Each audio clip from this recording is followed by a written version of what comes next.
Hey guys, Jeremy here with KISS Aquatic Systems. KISS. Keep it simple, stupid. In today's video, we're going to be adding plants to this new wildlife pond here.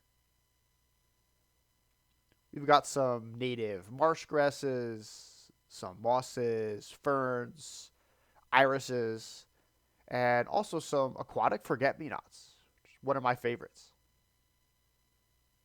All of these are either native or are plants that might not be native, but they do tend to do very well in my local area. So I'm a big fan of native plants, actually, especially for ponds like this that are designed to attract local wildlife. They tend to grow faster, are less fussy, and are more likely to make it through winter than some of the other common garden center plants that come from much warmer and sunnier climates than mine.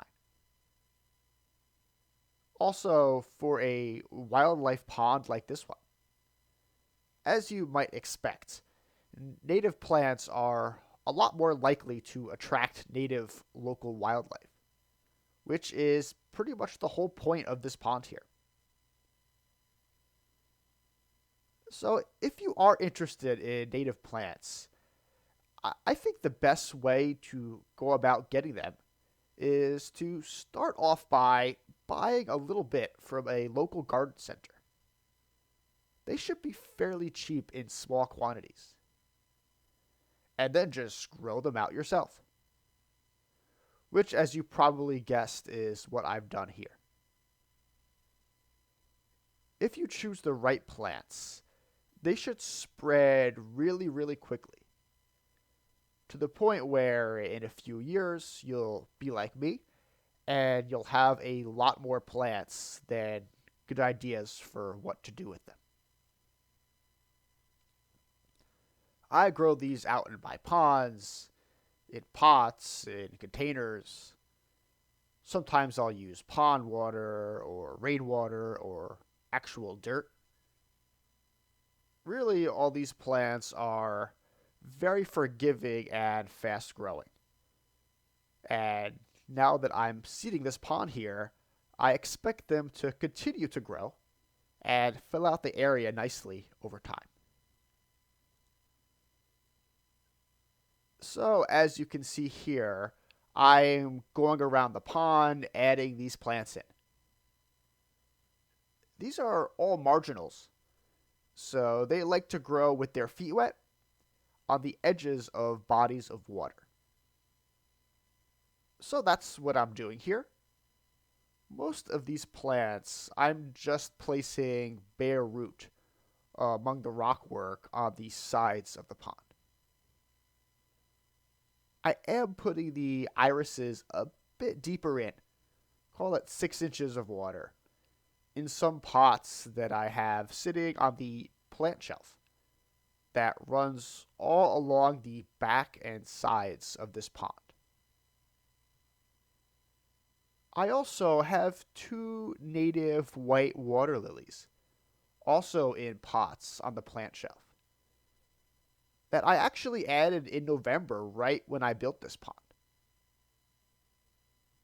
It's nice to see that they made it through the winter okay and have started to throw out tiny little lilies. We'll see how they do in this partial shade environment here. I know they do like sun, but I think they can handle a bit more shade. So let's just see how it goes. I also have some water pennywort that I also added in November. Some of it looks like it's coming back nicely, but not all of it, unfortunately. Looks like I placed it a bit deeper underwater than I should have. So overall, aquatic plants are definitely an important addition to any wildlife pond in particular. They provide cover and habitat for all sorts of aquatic insects and amphibians and critters. There's not a whole lot of animals that are going to eat these plants, fortunately. Some deer or rabbits, which we do have a lot of, may take a nibble here and there. And if I do happen to get any turtles, which I'm really not expecting, they may eat some as well. But otherwise, I shouldn't have much of a problem here. Now, a lot of the aquatic insects and other animals will eat the dead or dying bits that fall off these plants, which is a good thing because every plant sheds to some extent. Also, I'm hoping as the season gets underway that some of the flowers will attract pollinators here. My aquatic forget-me-nots are already flowering, actually. Nice little blue flowers. It's early May here, so nice to see. Now, I don't really expect much from these water irises or lilies this season because they're just too small right now. But some of these other plants I do expect to be flowering later this season. Okay, so one more point to add here as we take a look at this pond. As you can see, this water does look nice and calm, which is great because some frogs in particular prefer calmer waters. But under the surface, I do have a decent amount of flow here. If you saw my build video for this pond, you know that I built this 1,200 gallon wildlife pond. Call it 10 to 20 feet away and about 2 feet above my 5,000 gallon koi pond. And I'm pumping in water here from the koi pond at 3,600 gallons per hour. With that water then draining out an overflow on the back of the pond and returning as part of the waterfall of my koi pond. So basically, I'm turning this whole pond here over once every 20 minutes.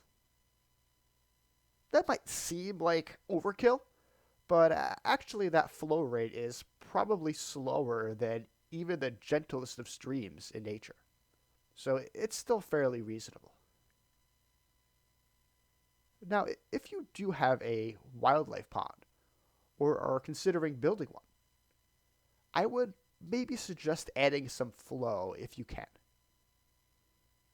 No need to get carried away with extravagant waterfalls here, but a little flow does go a long way towards helping out with gas exchange and the spread of nutrients and wastes throughout the system. For example, flow helps bring oxygen to all of the animals and plants and microbes that respire aerobically. It brings dissolved carbon dioxide to submerged plants and algae that photosynthesize underwater. And it helps to off-gas some of the waste gases like methane and hydrogen sulfide that are produced in small quantities in really any pond, as stuff breaks down anaerobically. Flow will bring nutrients like nitrates and phosphates and trace elements to your plants. And it's going to bring some waste products like the dreaded ammonia and nitrate to bacteria and other organisms that eat them.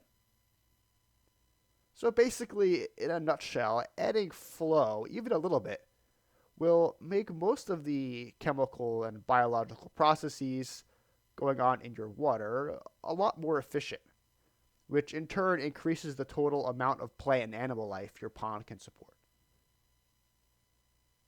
So thanks, folks. That's all on this wildlife pod for now. I'll be sure to provide more updates in future as this pond matures and settles in, and hopefully starts attracting some cool wildlife. So stay tuned till then, take care, and happy ponding.